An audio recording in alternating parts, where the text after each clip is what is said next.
Hey, welcome back to another episode of It's a Football Thing. I'm your host, RJ, and as always, I'm joined by my champion co-hosts, Rob the Red Devil, Scott the Gooner, but we're joined by a very special guest here tonight. So first of all, we'd like to thank our very special guest, Claudes, who is a football media personality and currently working on covering the Euro campaign with Optus Sports. How are you tonight, Claudes? I'm good, RJ, guys. Thanks for having me. It's a pleasure to be here. I'm good. I've had this is my second rest day now before quarterfinals, so plenty of sleep, and I'm buzzing, feeling good. Good man. And Rob, Scott, what's the latest, gents? Mate, again, I'm 2 days, like I said, without football. I'm climbing the walls, and I'm already looking forward to the weekend. Like Claude said, that rest came in handy. I was feeling a little bit beat up, and then with what happened to France, I was emotionally beat up to match the physical side. But look, I'm looking forward to unpacking these quarterfinals. Aren't there some juicy fixtures? For sure. But before we get into any of that good stuff, if you're new to the channel, we'd really appreciate if you like the show, subscribe and hit that notification bell so you never miss another upload.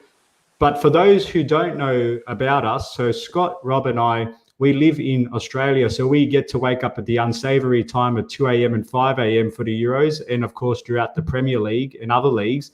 But you know why we do it? Because it's a football thing. It's a football thing. That's right. So let's kick it off, Scott, with the quarterfinal preview. But before we did that, I just wanted to ask, Claudes, in the studio, you guys aren't filming some kind of Star Wars background, are you? I love it. It looks so good. You know what? Look, this is. I thought, when am I going to do it? I've got good sound quality in here. This is actually where we shoot our show for Be In Sports during the season, the early kickoff. And we've got these kind of lights that we have in there. So they're still set up because we haven't been in here since the season finished. But I just thought I'd just jump in and flick it on some nice Miami vibes. Yeah, nice. It looked great. And obviously working on the coverage of the Euros with Optus, I'm sure that's been really good fun for you. Can you just give us a bit of an insight into what it's been like covering the Euros, a little bit about what you do and maybe any standout moments so far? Yeah, it's awesome. It's something that it's my first tournament I've ever covered. And when I met everyone at Optus, they said to me, "Is it your first tournament?" Like it was like a thing. Like, it's your first tournament? Oh, mate. And I was like, I didn't know what they meant by that, but I think I get it now, just because throughout the duration of the tournament, you see the same faces every day, and people start to lose their minds ever so slowly because they're not getting much sleep. But everyone becomes like, it's honestly like a squad. And you get we were first because the warm up is the first show of the night. So as soon as we did the warm up, you got everyone that's going to be on TV later on, from Bridges to Aloisi to Rich Bayless to that. They all watch it, and they all we're all in this group chat. So they'll comment, "You guys did so great. Well done. Love this part. Love that part." And then, we do the same. We watch their shows and comment on parts. So the support internally from everyone is awesome. And that's probably been the best part. As great as it is talking football and all that, it's probably that internal support is something I wasn't sure what that's like. And I probably didn't expect that much of a reaction from these guys that you're used to seeing on TV, but they're great. Yeah, look, I'm going to show you this comment, Claudes. We've got a guy by the name of Declared. He's a funny guy as a character. He usually spends his time bantering me. But he has asked an interesting question, and, I'm just going to put it out there. I don't think the answer's yes, but there's no link to an only yet.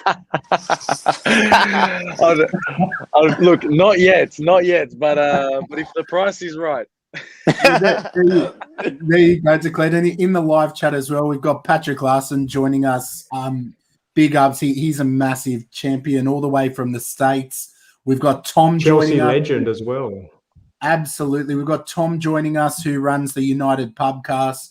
And this is the last Declared comment for a little while. You've got a new fan, Claudes. So, boys, we've finally got the quarterfinal draw. We're going to look at all these fixtures one by one. It's a bit of a party in here. We've got a good atmosphere. But we'll try and go through it maybe one by one so everyone can share their little insight on it. Robbie, we're going to let you go first. Looking at the Switzerland-Spain fixture, what are your thoughts on this one, my man? It's going to be a cracker. I hope Spain lose. Nah, Look, man, I do, man. Out of all the teams there, they're the ones that I don't want to progress the most. I know they're slowly slipping under the radar. Like, I haven't been too impressed with them, to be honest. But, 10 goals in the last 2 games. I don't know, like, no one's talking about them. And I'm just, if they get through this next round, they're in the semi-finals, and before you know it, could possibly be in the final. So, yeah, anything can happen. Look, I'm going to be on the Switzerland bandwagon for this one. What they done against France was just great to watch. It was entertaining. It was a real underdog story, and it was just full of passion. And they didn't give up, man, which I loved. 10 minutes to go, scored 2 goals to equalize, and to run the world champions all the way to the end, and ice cold veins to do them in a penalty shootout. It was great to see, man. Yeah, absolutely. RJ, your thoughts on that fixture? Yeah, just quickly, I think it is on paper at least, which obviously, as they say on FIFA, the game isn't played on paper, but it is a typical David Goliath in the sense of Spain are the tick-attacker team. They're going to dominate possession. They're going to run Switzerland ragged all over the park. But the intangibles is what I love about Switzerland. You can't put a price on the heart, the spirit, the resilience. In that moment, 3-1 down against the world champions, Pogba there with his goal of arguably one of the goal of contenders of the tournament. But the way they responded and just didn't give up, surely that's got to propel them, and it's got to mean something for me against Spain, who, like Robbie said, they're slowly crawling under the radar and finding their momentum. It's going to be a tough one to predict because it should be straightforward. But if anything, this Euro tournament is showing us that nothing is straightforward. Yeah. Just quickly, boys. I think the only thing that could possibly hurt the Swiss on that, I think they might have 2 suspensions from yellow cards. That'll help. Xhaka, well, one of their talisman off the bat. So there you go. That's the thing that could hurt them, man. Well, Robbie, what was your prediction for that fixture, mate? I didn't catch your prediction. Look, I told you my heart's saying Switzerland on penalties, but I think Spain will get over the line 2-1 in extra time. Interesting. And RJ, just before we go to Claudes, to his perspective, what's your prediction? Can't sit on the fence tonight, mate. Mate, I think that fence joke's getting a little bit old, just like French defending champions, mate. They're gone. Just got to move on. You just got to move on. But my prediction, just quickly, 1-1 after extra time, going to penalties, and Switzerland to seal off a miracle. Wow, that'd be nice. Claudes, your insight, where do you see this fixture going, and what do you think wins it for either team? This one, I in the office now, they're all asking me things because I tipped the Swiss to get the result against France, and then I also thought that Ukraine would beat Sweden, which wasn't as big, but in this one, unfortunately, I don't see the Swiss getting it done. I think they've played their final. I think Spain cruised through this one in 90 minutes. The reason is I think the Spanish, I watched them and I was the same. I haven't been impressed with them. At the same time, they dominate possession. They smother teams. Xhaka, any other player could have been suspended, and I don't think it would have been as big of a loss as Granit Xhaka. I think, especially given that midfield is what Spain do, and to lose a player like that in the middle, yes, Embolo's on the park, Seferovic is on the park, but I don't think they're going to get enough ball. I could just see Spain smothering them, and if they score in the first half, I'm worried it could even get a little bit ugly. I think they're going to win. I think the Swiss have played their final, and I think the Spanish are going to win this game, which I don't like as an Italian, because that's a tough game going forward. But I do think they're going to win it, and probably 2 or 3-0. Wow, there you go. Look, just to add my 2 cents, obviously watching Switzerland with all that fight, and I think that they were, if I had to pick a word to describe them against France, it was gritty. I think they showed a lot of grit. They showed a lot of fight. And the catalyst for that to me was Granit Xhaka. Now, as an Arsenal fan, I watch a lot of Granit Xhaka.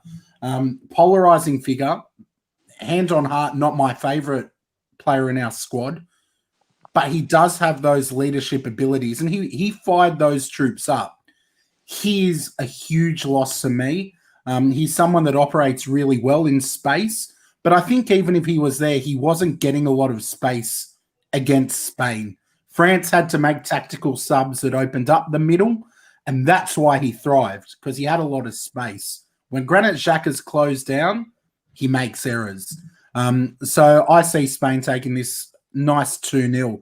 I think Tom's made a really good point that Spain will create enough chances some might bounce off Morata and go in. So, maybe. Yeah. So it's going to be an interesting tie. I'm going to leave this next tie to you experts. This is not one that I'm super excited for unless Belgium win. But let's go with Belgium, Italy. RJ, might start this one with you, my man. Come on, mate. Don't act like you're not part of the Azzurri train. Just get on, mate. Everybody's on us now. Just keep supporting us. Pop the odd one out. Yeah, I know. Well, I told you, got rid of that happily French jersey really quick. Well, I'll pat myself on the back because I was the only one here that tipped us to go as deep, and it's nice to see people are giving Italy a bit more respect now, which is earned long before the Euros started. But this is a tantalising clash because obviously Belgium have so much quality, and a lot rides on the fitness and availability of De Bruyne and Hazard. Let's not get it twisted. If they're in the team, this game becomes a lot more closer than I would like to hope for. But I'm actually liking the unity and the strength and the cohesiveness of the Italians. Under Mancini, he's really got them playing for the badge. And I think that shouldn't be underestimated. And Daniel, a long supporter of the show, go to mighty Italy. Come on, boys. You've said it, my friend. But in all seriousness, I think for me, what I've been most impressed about with Italy is that dynamism in that midfield. I think with the likes of Chelsea's Jorginho, Locatelli, he was unlucky not to start. Verratti starting to find his feet. And, of course, another team I support, Inter Milan, Barella. I think if they can fire on the day, they take us there. And, of course, the low-key Spinazzola, he's been unbelievable for Italy. And I hope if he keeps playing the way he does, he's going to cause that Belgium defence a lot of troubles because that's not what they're renowned for. So a tantalising clash, as I said. I think we will do enough eventually, provided we keep De Bruyne quiet. And I'm going to go for a 2-1 to the Azzurri. Interesting. Claudes, we might get your insight on that one, mate, and then we'll go to you, Robbie. Yeah, this game, firstly, I'd say you said we were the experts of this game. You're probably the best one to talk about this game because you don't have your heart invested in it. For us, it's very difficult to separate heart from brain. But Belgium is still the number one team in the world for a reason. And they are also the only team in this tournament with a perfect record. I say perfect because Italy technically drew to Austria and needed extra time. So Belgium have won every game they've played in 90 minutes. They're still a rock-solid team. Look, it seems like Kevin De Bruyne and Eden Hazard may very well miss out of this game by all reports. That could be media games. You could very well see one of them start at the end. But even if they're out, they'll go back to that Mertens, Lukaku, Carrasco front three, which won the first two games. It's still a great front three. What I like about it, when I was watching Belgium-Portugal, I was hoping Belgium won the game because I was more worried about Portugal, given a few of those players' stats against that backline. Lukaku, as an Inter fan, struggled against Juve. I think he scored a penalty finally against Juve in their last game, which was referee mayhem. But besides that, he's struggled against those guys. And I think Jorginho did a great job on De Bruyne every time Chelsea played Man City as well. So I'm more confident about Belgium than I would have been about Portugal. It'll still be a great game. You mentioned Italy's midfield. I am very interested to see what Mancini will do here because Verratti's Verratti, but Locatelli has had a great tournament. Pessina scores every time he comes on. I hope Chiesa plays on the right wing in front of Berardi. That's going to be important. Back three for Belgium, so we need to exploit that with some speed up front. It's going to be a beautiful game, and I really hope Giorgio Chiellini plays because it's a different team when he's in the squad. I think if Giorgio Chiellini plays, if De Bruyne and Hazard are out, I'm confident Italy can do it in 90 minutes. But let's see. I can't wait to see the team lineup. I'll be sweating. I'll be up very early for that one if I even get any sleep because I'll be wanting to see the team lineup. Robbie, before you jump in and give your thoughts, what do you think of this comment from good friend of the show, Concierge of Crime? Whoever wins out of Italy or Belgium wins the tournament. And I'm only asking you, Robbie, because I know you're the most conservative. It's hard to get Rob to make a confident statement about Italy. What do you reckon? Is he bang on the money? I think he's correct. I think the winner he is too. And to be honest, if I'm taking my heart out of it, if Italy were to not advance, Belgium's probably the one that I'd want to go on and win it. That golden generation hasn't got silverware to their name, and there's a lot of players I'm fans of, on a mutual respect. So, yeah, I'd like to see Belgium go if we can't make it there. Yeah, there you go. Who do you think will start in midfield, Robbie? Me, I want Locatelli in midfield, man. Me too. I said this last week against Austria. I'm obviously a big Verratti fan as well, but as I always say, I think he can be a bit of a ticking time bomb. Sometimes he's always got a slide tackle, a yellow card, a possible red card in him. He likes to back chat a lot. He's not as cool and calm as I'd like him to be, especially in a big game like this. And the last thing you want is to get an early booking or a red card. Look, you boys said most of the things I was going to say, but I agree with some of the big points. Chiellini is a major factor in this, and I'm hoping the old boys at the old lady Juve, Bonucci and Chiellini can do a job on Lukaku. They should know him from the Serie A. Again, my boy, as I spoke from the start when we previewed Chiesa, he's my boy to watch. I'm hoping he starts over Berardi on the right. He's got the pace. He's got he's got that a bit of excitement. He's good at getting the crosses in the box. He's good at winning fouls. So I think he's deserved after the last game a start for me. Look, me boys, as I always say, I'm always sitting on the fence. This one here, I was more confident in playing Belgium against Austria for some reason. I don't know if it's a little bit of that cockiness from thinking in the back of my head that a 2006 Conte team that wasn't great beat the informed Belgium team, but this team under Mancini, it's like you said, RJ, has really got that unity, and I think we're going to win 2-0 regardless if if De Bruyne and Hazard play. So I'm going with a 2-0 win to the Azzurri. Before I give my thoughts on that match, Patrick, again, absolute champion. If you're on the video, give it a like. If you haven't for some crazy reason and you've stumbled across this, subscribe, hit that notification bell. We are trying to build this baby from the ground up. I'm going to leave this comment up, Robbie, because now you've gone from Mr. Conservative to Mr. Cocky. So I'm going to leave that up. Look, to me, this game comes down to really one key thing. Can Italy control Lukaku? Because I think he's a guy that has potential to really trouble your defense. Your defense has been pretty impeccable. Can't say it hasn't. But he's someone that's really going to give them a run for their money. And I think if they can keep him quiet, you go through. If he decides to turn up and really have a masterclass, it could be very interesting. But I think Italy take this really comfortably. I'm going with 2-0 for Italy. We didn't get your score predictions, so we'll go Claudes, RJ, and then Robbie. What were your score predictions, boys? I don't like giving score predictions before the game when Italy are playing. I get very I get a little bit superstitious like that. You can sit it out if you like, mate. Don't do it, Claudes. Don't do it. I'm gonna go 1-0 Italy. Jorginho penalty. I'll take it.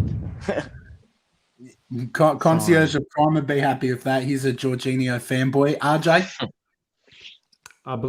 I think we're going to get this one 2-1. My biggest concern, Robbie went Locatelli. I'm actually going to go Verratti for big game experience, and I think that's something Mancini's going to value. But hey, more than happy to trust the expert. My main concern is our potency in front of goal. I'm not fully convinced with our strikers because I'm confident in our chance creation. But hopefully Insigne or Spinazzola down that left-hand side of Chiesa's on the right, they're the ones that chip in because I have more trust in them, to be perfectly honest. But let's get it done. Robbie, your score prediction, mate? Yeah, I said, boys, I think 2-0. And I really think that De Bruyne is going to possibly start. And I could see Hazard on the bench. I reckon it's mind games from the Belgium camp. All right. Well, you heard it from three of the Italian amigos here. They've unpacked that really well. Looking ahead, Czech Republic versus Denmark. Now, I'm going to put my bias on the table. This is not necessarily a neutral show by any means when it comes to Italy or our Premier League teams. And to me, Denmark, after what went down with Christian Eriksen, the position they were put in, the way they've responded, they are the fairy tale of this competition. I think they can be incredibly proud to be at this point of the tournament. You couldn't have held it against them if they just kind of buckled and collapsed after what went down. So for what they've done, congratulations to Denmark. I think this is low-key going to be a really tight match because the Czech Republic have snuck under the radar. Patrick Schick's turned in some really good performances. But Denmark seem to have that collective fight, hunger and determination to do it for Christian Eriksen. So I don't know what's going to happen, but I think there's going to be a bunch of goals in this. And I'm hoping, this is my bias speaking, hoping for a Denmark win 3-2, but I think there's goals galore coming in here. They're both going to be really stoked to be in the quarterfinals, and I think they're just going to go out there and have a crack. Robbie, what do you think, mate? Yeah, I think this could be tightly poised as well. I think it could 50-50 on this one, or, I think if Thomas Suchek has a really big game in midfield, that could be a plus for them, especially with they've got the informed Sheik up top, so that's a plus for them. But on the other hand, like I said, I really like the spine of Denmark from Schmeichel, Christensen, their midfield, and then Poulsen, or even like I said, Dolberg in the last game came out of nowhere and scored a couple of bangers. So. Absolutely. And like I said, they've got that unity as a team as well. As I've said, they're like the phoenix of the competition. They've risen pretty much from the ashes, and I think they're going to win this 3-1 in the 90 as well. RJ, my man, where do you see this going? Does the fairy tale continue? I'd love to, from Andreas Christensen's perspective. The narrative that him and his teammates are drawing is becoming their own little subplot of what's been a very fascinating tournament to date. I'm actually on your side of thought here, Scotty, about the I like this one. That's a good comment. Very, very good. But I actually think there's going to be a lot of goals here. Interestingly, I know the last time these teams have locked head to head, I think 5 out of 6 times they've ended in draws, and the last one being a friendly back a few years ago. So they don't verse each other very often, but they tend to be quite tightly poised and evenly matched. But like you said, Scott, very well said, around nothing to lose here. Both have progressed to a pretty advanced stage of the competition when maybe they wouldn't have been picked to do so at the beginning. I really do like the strike power that the Czechs have at the moment. But you know me, I'm a big believer in those good old intangibles again, and there's something special happening with Denmark. Have they run their race, as Claude mentioned before? Who knows? But I'm very much going to go with my heart on this one, and I think that they will slightly edge the Czechs on this one, and I'm going to go for 3-2 to Denmark. Oh, wow. You and I actually agree on something. This doesn't happen often. No, I'm going to change that. Sorry, I forgot. I wasn't listening. No, I'm just kidding. I'm going to stick with that. Claudes, your thoughts? Yeah, it's hard to look past Denmark. I think even before the tournament, before that happened to Eriksen, they're a good side. They came into this one. I want to say they had 17 goals scored, 1 goal against this year, and it was in a 1-1 draw to Germany. So they came into this one in great form. And that first game, you couldn't read into it because of what happened. But after that, they battered Belgium in that second game. They lost the game somehow because De Bruyne came in. But besides that, they had 21 shots, I think, to Belgium's 6. And they were brilliant. Then they've gone 4 goals. I'd be shocked if not shocked, but I'd be very surprised if Czech Republic beat them in this game. Although it could be very tight. I think they'll dominate most of the attacking play. While Czechs have a good team, I think they're mostly a counter-attacking side. I think they'll invite the pressure. It's funny because it's almost like everything that Czech Republic have, the Danes don't quite have. But everything the Danes have, the Czechs don't have. So this is going to be a really interesting game. The Czechs have that number 9 that Denmark has been swapping around each game. The Czechs have that Suchek coming forward, which the Danes don't quite have. But then the Danes have this back line like Christensen, Simon Kjær, and Schmeichel that the Czechs don't have. So it's a great game. I could see this one potentially going to extra time, but I think Denmark find a way to win it. Well, there you go. For those that do tune into this via podcast and can't see the pictures, we've also had Patrick Larson predicting a 3-1 Denmark victory. Our man Declared, predicting a 2-0 Denmark victory. And Daniel, absolute champion, predicting a 2-1 Denmark victory. So pretty united here on the IFT podcast in backing a Denmark victory. The fairy tale continues. Let's look at the last one. Is it coming home? Ukraine versus England. I have to admit, I've been very close on Twitter this week to muting the terms "it's coming home." But you know what? For me, England always seem to find a way to get a pretty friendly draw. Now, obviously, people watching or listening might be thinking, they just played Germany. What are you talking about? If you had to pick a German team to play, this was probably the one. And if you look at their path after this, not all too challenging in terms of getting into the finals. So they also had a good run at the World Cup until they were smited by the Croatians. So, yeah, it's going to be an interesting match. Ukraine are another one that's kind of slipped under the radar. One of us predicted them to go far. Was it you, Robbie? Or am I imagining that? I had them top in the group in my earlier predictions. Obviously, that didn't happen. But, yeah, I did have them to advance. Not this far, but yeah, like I said, I think a couple of years ago that they won the Under-20s World Cup together. So I said that they're more of a unit, this team. So, I'm surprised how far they've gone, and good luck to them. Yeah, absolutely. And yet they're going in as underdogs. England will be the favourites, but they've shown that they're happy to front up to the big boys. RJ, might get you to start with this one, mate. Ukraine, England. Daniel doesn't think it's coming home. Do you think it's coming home in this match? Well, mate, fortunately, luckily enough, we're all at home, so it doesn't need to come home. But from England's perspective, as you know, at the preview of the series, I predicted England to reach the final and be taken down by, obviously, these guys here, of course. But for all the criticism Southgate has received throughout his time, the one thing he has done well throughout this tournament, at least, is gotten them to be super resilient in defence, and they look very strong at the back. And I find it like with Italy and Belgium to an extent, teams are struggling to break England down.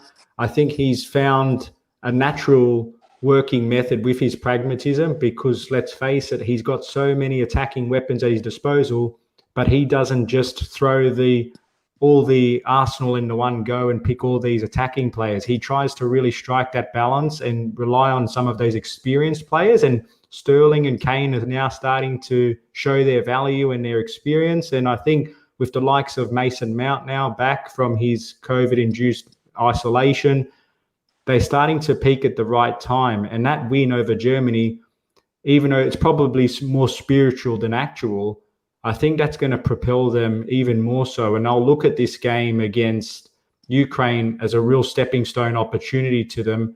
But again, if there's a common theme throughout this tournament, is that you said a favourable draw, but favourable draw doesn't necessarily equate to a straightforward outcome. So I think if England walk into this match with their confidence, it's really the complacency risk which can find them out.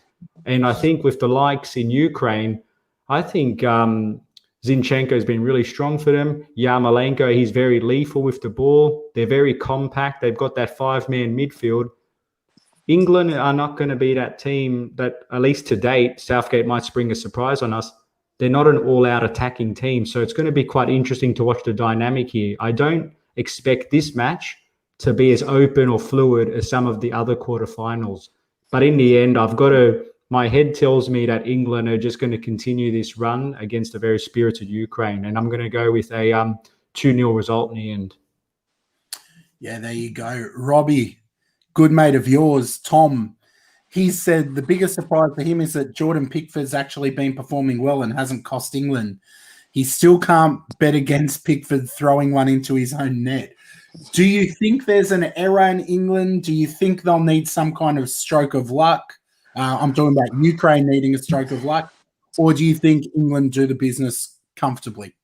Yeah, I'm definitely on England doing the business comfortable. I've been waiting for this performance for them, and I'm hoping it's going to be in this game. Look, I think they're the only team in the comp now that hasn't conceded a goal, so they're very, very good at the back. Since Harry Maguire's come in, he's really been a leader for that defense. I could see this, like they've changed a bit from 3 and 4. I reckon they'll go 4 at the back with this one. Like I said, Harry Maguire is really good at coming out from the back, playing the ball forward into midfield. I could even see, like, for this game, like I said, that last game, he had like 7 defensive players and just the front 3 for their creativity. This one here, I think he could maybe take the shackles off just a little bit. He might, instead of playing 2 pivot or 2 sitters there, I can see him maybe playing someone else with a Declan Rice, I'd like to see Jude Bellingham. Like I said, I've talked him up. I think he's a real baller, and he's a box-to-box midfielder that can attribute both sides of the box. So I really think they're going to get this comfortable. 3-0 to England for me. Claudes, Robbie's calling for Southgate to let the shackles off. To me personally, everything I've seen of Gareth Southgate, I don't see him letting the shackles off. I see them getting a result. I see them going through, because if he's been anything, he's been pragmatic, he's been safe, and he's criticised quite heavily for some of his team selections.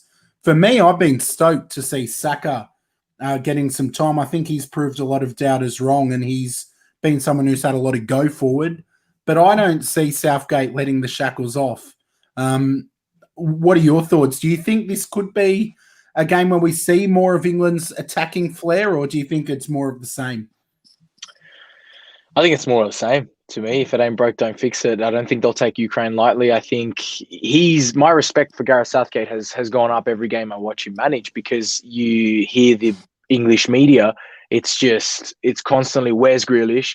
Where's Sancho? Why aren't they all playing together? Foden, Mount, why aren't they all on? Where are they? Where are they? And he sticks to what his guns are. Even after their lackluster, you could say, 0-0 draw against Scotland in the group, he didn't change his way. He stuck to it.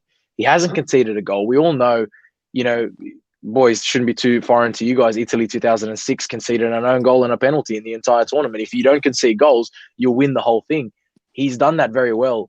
And I think when I look at his starting lineup, to me, there's going to be millions of English fans that think that they know better. And, this isn't FIFA Ultimate Team. When I look at his starting lineup, he's got a thought behind every player.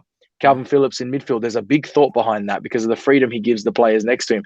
Kane, Sterling. Sterling's a great one for me, because Sterling is, let's not forget, the guy has been one of the best talents to come out of English football in the last decade. He's playing under Guardiola year in, year out. He's showing that he's super experienced. He's popping up when it matters. He's, besides that wayward pass that almost cost him the game against Germany, besides that, he looks like an experienced player. I don't know if Foden, Mount, or Grealish or any of them would be able to give England that amount of experience. And he goes at the right times. He sits at the right times. He comes inside. I think it's been a great decision. Kane is the big one that everyone's questioning, but you can't drop Harry Kane. So for me, Southgate's been spot on. I don't think he'll change it against Ukraine. What I'm interested to see is now England play their first game and only game out of Wembley. Yeah, They'll be in Rome, and the Italians, I'm sure, will be backing Ukraine and Shevchenko and these guys, and Malinovsky, who plays for Atalanta, and all these players. So I think it's going to be tough for them to adapt to that. That's what I'm interested to see, how the English go there. And even if they get the result, how they then go travelling back to London. I think this might shake their tournament up a little bit, but I think more of the same from them. So convincing England win for you, Claudes, or tight one? Tight one, very tight. Potentially more than 90 minutes needed, potentially. Wow. But I think they get the job done and they go through. Well, I think it depends on whether or not Ben Chilwell and Reece James start. They've been unfortunately left out, but you've got to give credit, just the Champions League winners. But you know what? In all seriousness, that whole experience factor means a lot to Southgate. So obviously Kyle Walker, he didn't start the Euros very well, but he's coming on strong. And obviously Luke Shaw's not getting dropped. Yeah, he's earned it on merit. Yeah, no. And look, says a Man United fan. I'm only saying the facts. Shaw's been good though. He has. Where it's due, he's been really good. And something that was quite telling to me, I think Southgate's got a real sense of unity in this squad. Sometimes in England, the way the media paint it, they're kind of always got their backs against the wall. They're always getting criticised. They're always under some kind of pressure. But the media seems to kind of be shifting. Of course, that'll change if they get knocked out to the Ukraine. But when Sterling played that wayward pass and they almost and should have been punished, the players went and picked him up. Like, that to me is the difference between what England have in their team and what cost France, not to go too far back into that. But the fact that they picked him up, they rallied around him, they said, come on, get up, let's keep going. So I think England do this. They've got a real good team spirit. I don't think it'll be flashy. But Harry Kane's got to start firing eventually. He picked up that late goal. He's got to have more in him. So I'm thinking England 2-0. And Claudes is agreeing with Claudes. He thinks Ukraine will hold out as long as possible, but once the first goal goes in, all over Red Rover. Boys, just to have a little bit of a look, we'll use this one courtesy of Optus. Look at that graphic, these quarterfinals, and then thinking about the path ahead. We all kind of agreed that Italy would win their match. I was hoping for Belgium, but we all kind of think Italy win. That sets up, if our predictions are right, a Spain-Italy semi-final, that left-hand side of the draw looking dangerous. And then on the right-hand side, we've all kind of said Denmark and England. That gives us a Spain-Italy semi on one side, a Denmark-England semi on the other. To me, that's where Denmark's race will run its course. I actually think we're going to have, as RJ correctly predicted, an England-Italy final. Looking at that, do any thoughts come to your mind, Claudes? Look, I think saying that Italy, Spain, Denmark, and England are through, let's go with that. If that is the next four, I think I've been very harsh of the English from day one. I think their tournament may potentially end there. I think that's an early prediction for me, and I'm not gonna, once I see these next few games, I'll have a better idea. But I think if the Danish beat the Czechs and they're on that roll that they're on, and everyone starts asking questions whether 92 can happen again, and England leaving London and going to Rome and coming back, and potentially, I think, having a really tight game against Ukraine that may even go longer than 90 minutes. I think they come back, and I think the horror happens there in the semi-final, the horror story for England. But look, I don't know, maybe not. I've never kept too much of a secret that when it comes to international football, I'm not a huge fan of the English. So again, heart coming into it, but I think that's where it could end for them. But an England-Italy final scares me a little bit, because playing England at Wembley in a final is a little bit scary. But it'd be a great story too. Anyway, I don't think if Italy was to face England in the final and win, I think besides Brazil losing in 1950 at home, I don't think there'd be another story like that I can remember. Yeah, I love it. There you go. RJ, what do you like about this, or what kind of gets your mind thinking? Well, what I like about this is it's feeling like I've got the oracle in front of me and I'm getting closer to it. So, and obviously, again, we'll predict the right winner, hopefully. But this is actually a very fascinating draw, because it feels like it's very skewed towards the left-hand side from what I'm looking at, the Italy, Belgium, Spain, Swiss. But quietly on the other side of the draw, you can't discount them, because they're all there on merit. They've all had to overcome some really difficult opposition and situations in games, which, as you know, the longer you get into the tournament, and provided that you're not faced with a mountain of injuries, you accrue that momentum and that energy, and it can be quite infectious. So that can really spur you on as you get deeper into the tournament. So I think I think Tom made the comment before, or could have been Concierge of Crime, Italy, Belgium, whoever wins from that goes on, and Spain with their quality. So you think it's from that side. But I still very much think the other side is very much well and truly alive in this one. And it's going to be fascinating to see what happens, because with England, and the reason why I tipped England to win in the 90 minutes is because I do have some question marks about the physical stamina of Ukraine, given that they were pushed beyond the 90 minutes. And I think that took a lot out of them. So using that logic to reverse the outcome is why I think England's going to get there in that 90. But there's something about this Danish, everybody's second team at the moment. Mm-hmm. And if everybody gets enough momentum, they will have that belief to sort of propel them. But I'm still sticking to my guns and think that it will be an Italy-England final. And I see what you're saying, Claudes, about it's a difficult, if not very insurmountable task to overcome England at home, at their spiritual home. But as I like to say, respect everyone, fear no one. And I think that Italy is going to take it out. So fingers crossed. Yeah, well said. Robbie, any quick thoughts on that, mate? We've all had a chance to share ours. It's only right that we hand over to you. Yeah, like I said, I do think that most of our predictions will come true. Like I said, Spain scares me, man. We haven't got the best history with them. They knocked us out penalties 2008. 2012, they done us in the final 4-0. I know we got a little bit of revenge in 2016 when we beat them in, I think it was around the 16. But I don't know if we were to get through Belgium and Spain, then yeah, I'd love to have a final. And I think it would be England. I think it's all set up, the whole Wembley home final for them. And look, man, instead of it's football's coming home, for me, I'd love to say cultural Benny a casa, mate. So it'll be nice if it's already won. I haven't got captions turned on. Can you translate? It says football's coming home in Italian, mate. And you know what? Just my kind of final thoughts on that. What an achievement that would be for Italian football and for Mancini and for that squad to say we won the Euros by beating Belgium, Spain, England in a row. Like what an achievement that would be, and that would really vindicate the work that Mancini's put in building that squad, because Italy have been a successful team before these Euros. You had a brilliant defensive record. You had great qualification. So, look, I'll begrudgingly say good luck to you. But just for the fun of it, if you did get knocked out, I'd have a good laugh. There were a couple of comments in the live chat I just wanted to throw up. Patrick Larson did say England must remember the Iceland lesson. Don't underestimate anyone. I wish France had have learned that lesson from you, Patrick, and from England.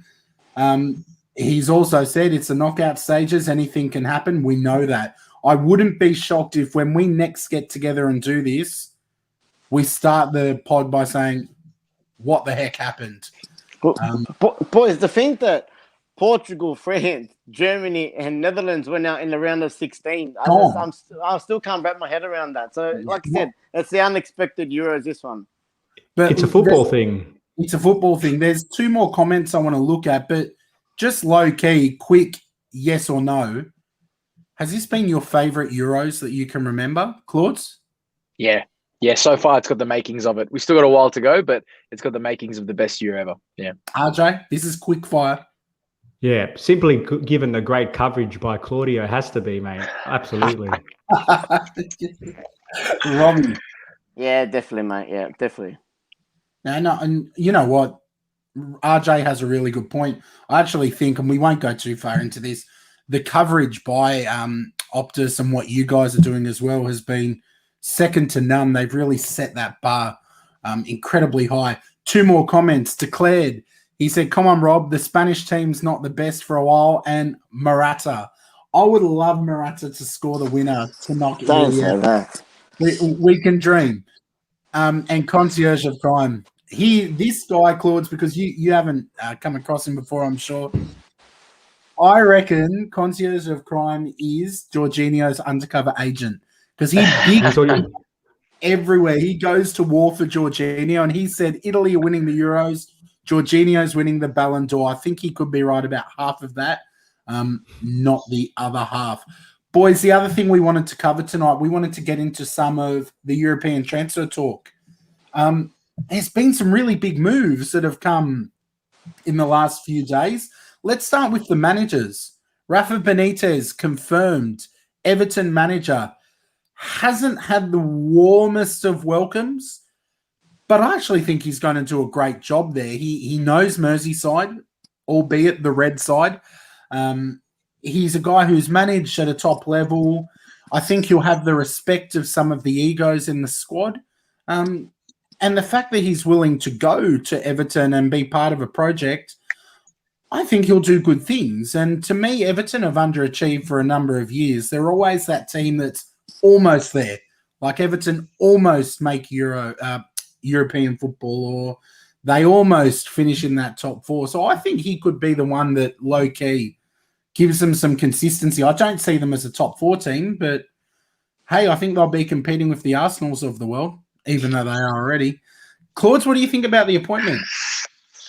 I was very surprised at this one. I don't know why Rafa Benitez. I get it. He's a great manager, but Everton, Liverpool, Rafa Benitez. It makes no sense to me. Like, I just think you look at Rafa Benitez at Chelsea, most will argue that he actually did a decent job at Chelsea, and yet off he went because the fans didn't like him from day one. People questioned that from day one because he was ex-Liverpool.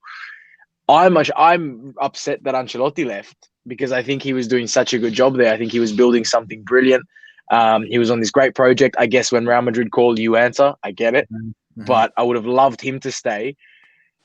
I just don't get Benitez. While I think he's a great manager, for me, it's just maybe it's the football romantic within me thinking Benitez, Merseyside, Everton doesn't make sense. He's got not a lot to gain and so much to lose from his Liverpool fans, which remain loyal to him. They still love Rafa even after the Chelsea stint, but I don't think they're going to love him after this one. Yeah, I agree. Robbie, your thoughts? Yeah, I agree with Claudes, man. A bit of a weird one for me, and it's not a step backwards or a step forward. It's pretty much a like for managers Ancelotti for me. And it's weird. Every year I say I think they're going to get that Europa spot or that sixth position, and they just don't get there. And I think it's just going to be like you said, they had a bit of a project working there, and I think they're just going to go back and start from scratch again, kind of thing. I wouldn't surprise. There's rumours that Richarlison might be going to Real Madrid to meet up with Ancelotti. James Rodriguez could go again somewhere else. Who knows? Because Ancelotti's moved again. And like I said, it's just they do get backed, but it's just they don't have the depth. Like I said, last year they got the core, they got Alan. As soon as they got a couple of injuries, they started falling backwards again. So yeah, it's a weird one. An experienced manager is good for them, but yeah, I really don't know about this one.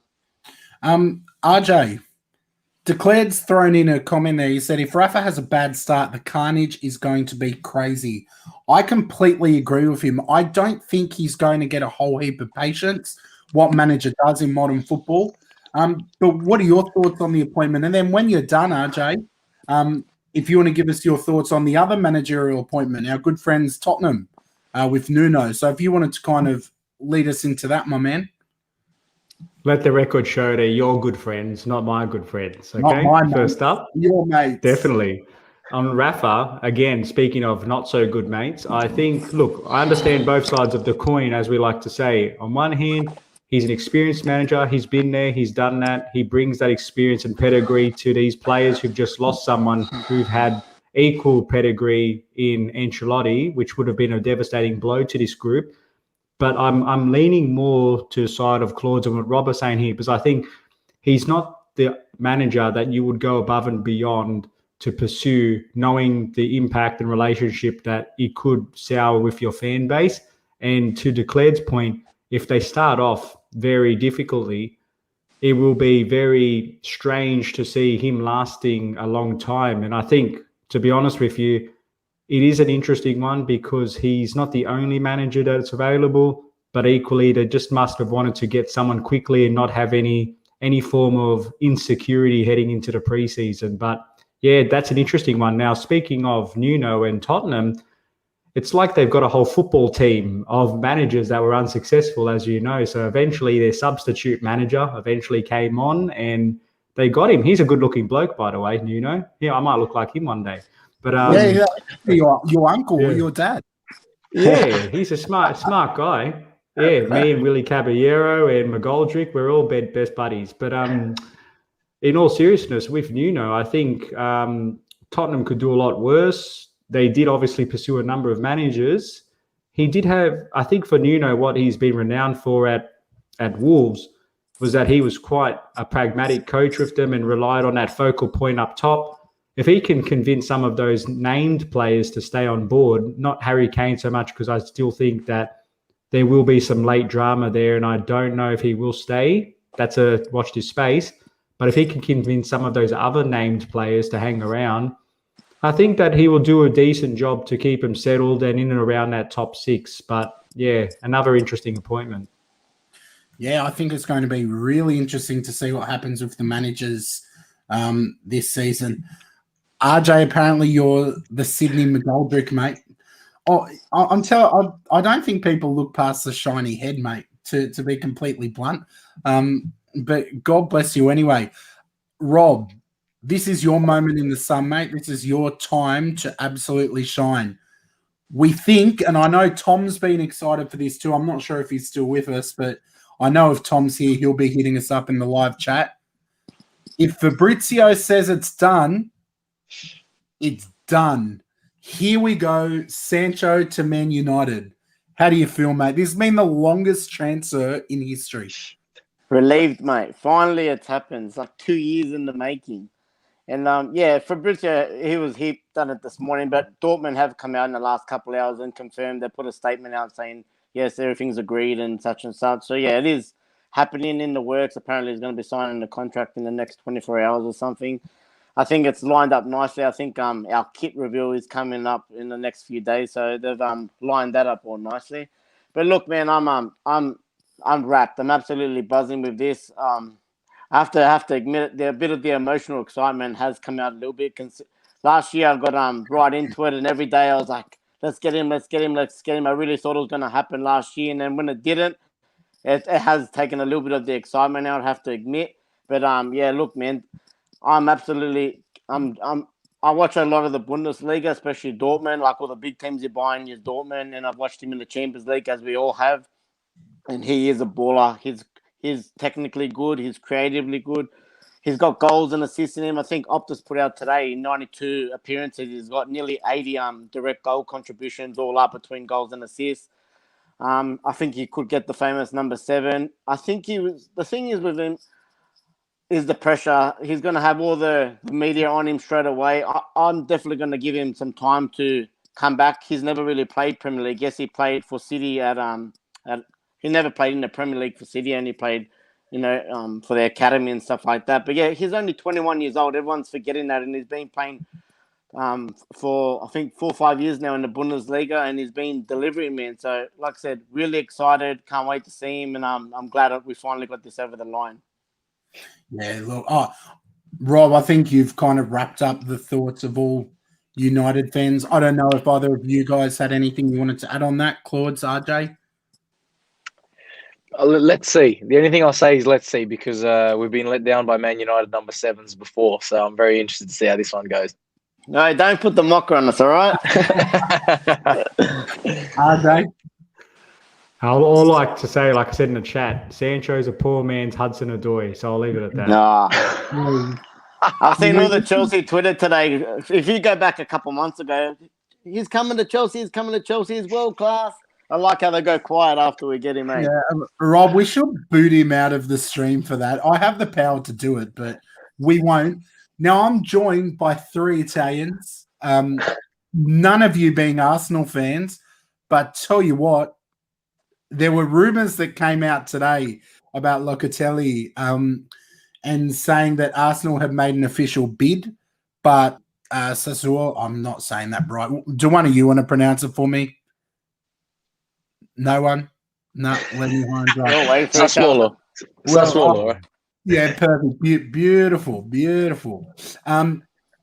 Look, with Charles Watts, who's a really respected journalist in the world of Arsenal, saying that he thinks that Juve is still in the driving seat, I would be wondering, with obviously the impact of COVID over in Italy, and I mean, it's impacted the whole world, if Juve are going to splash the cash, and if they could make a financial offer as big as ours, we've got owners who really need to make a statement to some very unhappy fans. But I would be absolutely stoked with this signing. He's someone who would come in, make a big difference. We've all seen it at the Euros. He's so dynamic and energetic, and I think that's exactly the kind of signing we need at Arsenal. Claudes, do you think there's any smoke with this rumor, or do you think he's going to Juve? You let me know what your favorite. Let me know what your favorite beer is. I'll send you a case of beer if Arsenal get him up. I'm extremely confident that he will go to Juventus. Like it's in Italy. It's Juventus need it more than ever. Their midfield is struggling. If they offload a couple of those players, Aaron Ramsey, etc., if they offload them, they'll free up the wage bill for him. And in Italy, it's a bit like Bayern Munich in Germany. When Juve call you, you go.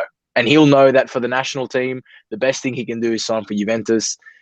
No disrespect to Arsenal. I think it's lots of disrespect, Claudes. You're going to go there and try and fight for the chance to maybe play. For him to leave Sassuolo, which mind you, Sassuolo's a fantastic side. They've got a few players in the national team. But for him to leave Sassuolo, it's to fight for titles and play Champions League. Yeah, and Juve is a far safer move for him. I will be shocked if he does not go to Juventus. Not to mention, the Italians don't like to travel, mate. They all like to stay in Italy. And like I said, they don't. How many Italians do normally perform in England? That's the big thing, man. And like I said, exactly what Claude said. He's pretty much got a fight for a title every year and Champions League football every year. Yeah, and it's interesting. What would be one of the most Arsenal things ever was if we funded Locatelli's move to Juventus by going in and doing what Claudes said and signing Aaron Ramsey back. Look, I love Aaron Ramsey. I've got plenty of time for him. But his injury record is atrocious. There would be kind of that fairy tale finish to him coming back, but we need consistency. And Ramsey's not going to offer that. I would love him to come back, have an injury-free season and bang in the goals, but I just don't see it happening. And if it's a choice between the two, I'll get my Italy kit with Locatelli on the back. RJ, did you have any thoughts on that before we move on? Yeah, just quickly on Locatelli, I think, strategically speaking, like Claude said and Rob reinforced, it's the safer move now to meet his short-term goals. So what I'm thinking is it's more probable he'll go to Juve, play some Champions League football, reinforce his Azzurri status, and then once he, comes second to Inter for a couple of Serie A's in a row and plays well in the Champions League, I reckon, in all seriousness, though, he'll do a good job there at Juve. And eventually, if he keeps going on the way he does, Rob, you mentioned how many Italians like to go abroad. It's slowly starting to change, though. You are seeing the Emersons of the world, the Jorginhos, and now talk about coming back. But if he's as good as we think he is, he'll do the job at Juventus after a few seasons and go on to playing in a different league, I reckon. So I think maybe not for now, but definitely one day he's back in that conversation. Yeah, no, there you go. There you have it. Boys, let's talk about something that in my lifetime I've never seen, and that is Messi, the GOAT in some people's eyes. Yours, RJ, not mine. I'm Ronaldo all day. But Messi's a free agent. It was so funny to see them on Spanish TV. They had that countdown to when his contract expired as well. The unemployed GOAT. It's huge news. And look, I'll put it on the table now. I don't see him leaving Barca. I think he just stays and renews. And this is just, going through the motions. But do you think there could be any cheeky bids at all for him, boys? Anything standing out to you? No, if there's going to be anything, I can only see a little link to City and Pep. That's the only thing. But I think he stays at Barca. No, I don't think he leaves. His best mate's just joined. His roommate for the national team. Exactly. Has just joined. He's got his whole family there. He's going to get a fat contract, and he's not going anywhere. Yeah. I forgot about Guerrero. Yeah, and we just heard as well from Fabrizio the other day that they're basically in the process of finalising. So just because they haven't done it on time doesn't mean that they've had rumours of him going anywhere. This is just a bit of news stories just to keep the media ticking over. So 99% chance he stays. Yeah, absolutely. Looking at another one of football's big free agents, Sergio Ramos. Now, he's one who clearly isn't staying at Real Madrid. There were talks about United. There have been some other whispers. God, I love him at Arsenal. Not going to happen. I know. Don't bother. Claudes, where do you think he may end up? I think, I'm hearing PSG are going to probably pick him up. I think that's a logical choice for them. I think they realised when they got rid of Thiago Silva, look at what Chelsea did. There's a centre-half at 35 years of age can still give you 2 great years, and the influence that they can have on all the young defenders around them is huge. So that's probably what Paris underestimated and what Chelsea benefited from, is that every defender that plays or trains alongside Thiago Silva is going to get better. So I think I thought Man United were maybe a good shout to get him. It would have been great for them if they did, but I think logically PSG. I think he'll end up at Paris. And he's a cool guy too. He'll suit Paris. I agree. Okay, your thoughts? Not sure. I do think PSG is the likely destination, but more importantly, I'm quite interested to see if that has any flow-on effects from PSG's point of view. So, PSG most likely, but we'll see. I'm actually quite keen to see if it has any effects on Marquinhos or anything there. Yeah, interesting. Robbie, you'd be hoping he comes over to your boys? I'd love the experience and, like I said, his winning mentality. But yeah, I agree with the boys, man. PSG bound for me. I don't know how they're affording all these players at the moment, but yeah, like I said, anyone that goes to PSG, again, you got your Champions League football. You got nearly a guaranteed title in the bag every year, and like exactly what Claude said, he's got the suave. I'm sure he'd love the Paris life. Yeah, it's going to be interesting. I thought we might move on really, really quickly to Haaland. Now, there was a lot of talk about him potentially going to Chelsea. I think he's someone who would be courted by many of Europe's elite clubs, Man City potentially too. RJ, do you think he leaves Dortmund, especially now with Sancho going? Well, we spoke about this on Miz's The Other Side of the Coin just recently, and I thought while Chelsea are reportedly very active in pursuing Haaland, I am concerned the fact that Sancho has left. And again, I reinforce my point I made yesterday or the day before. What is Dortmund's appetite for losing two megastars in the same window? Now, we know Dortmund are a club that find talent, they recycle them for a very good profit, and the show goes on. And I fully understand that logic. But I'm thinking that they'd probably want to transition the megastars out of their club. So very much possible, but I think that he doesn't leave this window unless someone's going to stump up the 150 mil that's reported. So yeah, very, very difficult, but would love it to happen. Yeah, and this came out today. Apparently, there is close ties to the Haaland family from this account. And it says Chelsea see Haaland as the perfect striker. Well, there's an obvious statement. There's one that you don't need the highest IQ to decide. He's a perfect striker for all teams. But as for now, there's been no contact between the club and Haaland. And as a good friend of ours, Miz, is saying in the comments there, if there's been no contact at this point, that's a pretty big transfer. That's not one that happens in a couple of days. That's one that has a whole heap of negotiation. Robbie, do you see Haaland moving, or do you think he's got another season at Dortmund? Definitely another season at Dortmund for me. And like I said, in my dreams, it'd be nice that one extra year. You never know, man. You got the little links to United there too, man. You seen Haaland's dad came out and tweeted today. You know, I'm not going to repeat exactly what he said, but him and Haaland have him and Sancho have a good connection at Dortmund.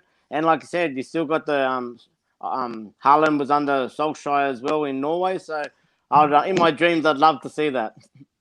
I think that's the only place you'll be seeing it, my man. Claudes, any thoughts on Haaland? And we know Mbappe's come out apparently and said he isn't renewing his contract. Any thoughts on either of those two players? It's that transfer merry-go-round. There's a few people involved here. I would say Real Madrid need something. I think Real Madrid needs something. They don't stay quiet too long. Yeah, you know, according to Florentino Perez, they're X amount of million in debt. I don't believe that. I think Real Madrid are destined for a big signing. So Real Madrid, Manchester City are two huge names that are there. Harry Kane, Mbappe, and Haaland will all influence each other massively. If City lost Sergio Aguero, if they don't pick up Harry Kane, given that his father played for City, I think they're in a driving seat to get him. At the same time, if Real Madrid don't get Mbappe, then I think Haaland could be a logical option for them. One of these players has to move, and I think once one moves, you're going to see a few move. And the big thing is Dortmund. The other thing you have to remember is Mino Raiola is his agent, and when he's your agent, anything can happen.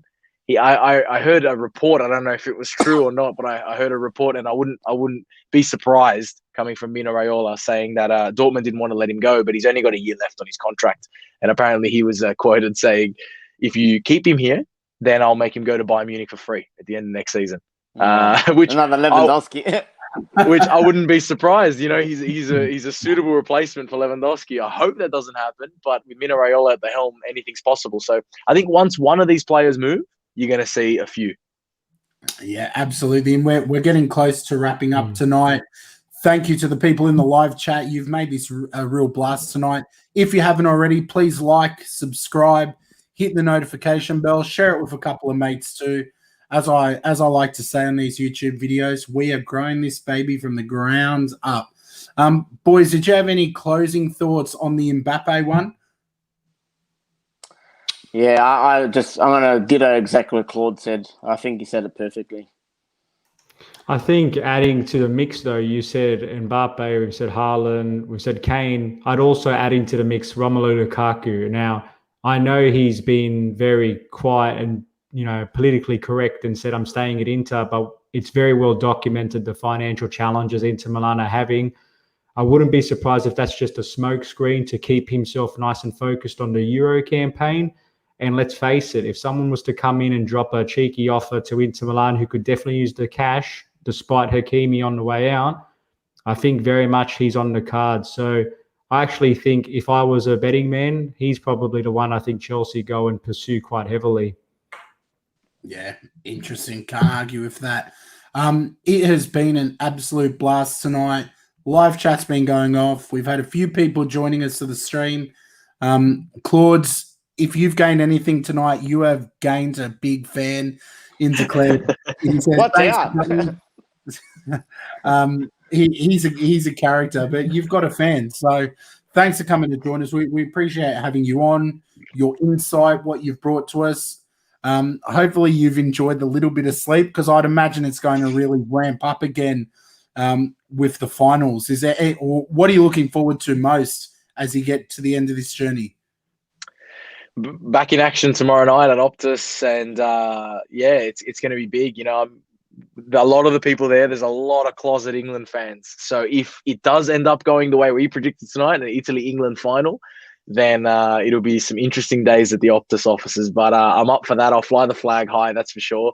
And I did want to say for you guys, it was a pleasure to be on here, and that I'm working with Optus at the moment, but I work with a lot of football creators, and the rise of people like yourselves, very important. And what you guys are doing for the game might not seem like you're doing heaps all the time, but you guys are really the key to where football will get in this country. It's people like you, it's all these podcasts popping up, and it's the collaboration between all the podcasts and all the creators. So keep doing what you're doing. I'm a huge fan of your work, guys. Thank you. We appreciate it so much. Robbie, any closing comments before RJ wraps this thing up next? Again, boys, live chat, thanks. Claude, you've been amazing. I've loved just, intertwining with you. And like I said, Forza Italia. That's it. Yeah, absolute blast on my end too. RJ, take this thing home, man. Well, I just wanted, like Claude said, just for one moment, before we quickly close it all, you mentioned that you're involved in multiple different productions with Optus, with Bean. I'm also conscious that you've got this thing going with I Want It Yesterday. Is that something you wanted to touch on just quickly for our listeners that are listening now and beyond the live stream? Yeah, so I Want It Yesterday is a company that I started with some other creators. We all have different skills. We all come from different walks of life, but we're all big, passionate football fans. So we have a lot of clients in the corporate world and the rest, but our aim was always to get into the football world, to encourage collaborativeness, creativity. So we've created our own studios where I am right now, and it's open for football creators to, if you're in Sydney, come see us, come see if you can use the space, if you can create the content you want to create. If you're not in Sydney, it doesn't matter, give us a call, because for us, we think that, like everyone knows, football ridiculously has been a sleeping giant for so long in this country, because certain people didn't want it to get to where it is or where it should go. And we're committed as a content creator hub to work with everyone from players to mainstream media to people starting up a YouTube channel in their basement. It doesn't really matter. If everyone loves the game, we can all work together to help it get to where it needs, because passion is good, but it's through media, through voice that we all have, that we can all make a change. So that's what we're trying to do. And people like you guys, we want to get involved, we want to collaborate more. And I think by me showing that it's Optus and Beans and Foxes, they're not too far away. They're not too hard to reach. So by me showing that, I feel like we need more. We need more creators getting involved with the Optuses and the Beans of the world. Yeah, and look at that lovely face. I'm sure Claire will enjoy seeing that. Man, it looks like an absolute great team, and hopefully we can link up more in the future. But for those of you watching, listening, hit up their website. There's plenty of information there. Declared, you can look at some more pictures of Claudes. Check out their website. It's sharp. And the one thing we all really have in common, if I was an Italian fan, it would be that. But it's that we all love football. We all want it to grow. And we love being part of the journey. Arj. Beautiful and wonderfully well said, Claudes. And bringing it back to a football analogy, a star team is greater than a team of stars. And it seems like that's what we've got there over at I Want It yesterday. And of course, the great work you're doing at Optus and Being. So on behalf of the IFT crew here, again, sincerest thanks for making the time to join and talk football, because that's what we're passionate about and we're putting it into practice. And to our fans that are listening, continue to do your thing. And until next time, enjoy another week of the beautiful game. Take care, everyone.